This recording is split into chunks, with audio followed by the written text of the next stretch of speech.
Well, I'm here in the People's Shire War Memorial, because the names here from the Great War, 541 names from the Great War alone, and then names from the Second World War and from more recent conflicts. But the 541 names in the Great War represented the whole county of Peeblesshire, and this magnificent memorial was what was built in 1922, and thanks to the Restoration Fund that we've established for the commemorations over the next few years of the Great War, then there's £22,000 grant to enable the local committee to restore this wonderful monument to its proper state.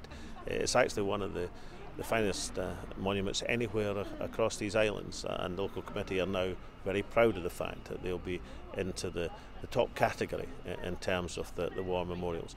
So the grant here was 22,000 out of the £1 million fund. Some of the grants are only a few £100s for smaller memorials and smaller communities.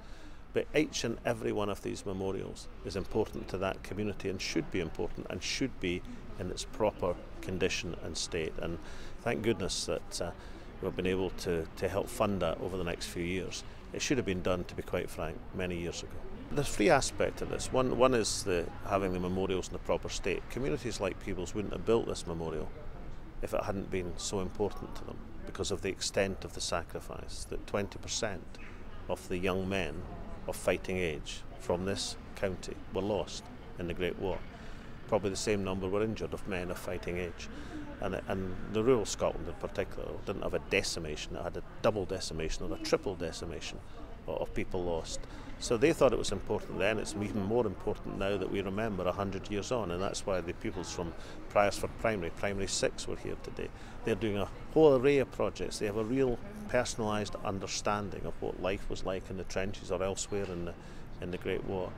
And then what we're doing as a country, as Scotland, over the next few years, we're taking certain events in the Great War which were a particular Scottish dimension to them, particular battles where so many Scottish troops fell, or particular tragedies like the Isle Ayr tragedy on the 1st of January 1919, when the troop ship taking people back to the Western Islands was lost within sight of Stornoway Harbour.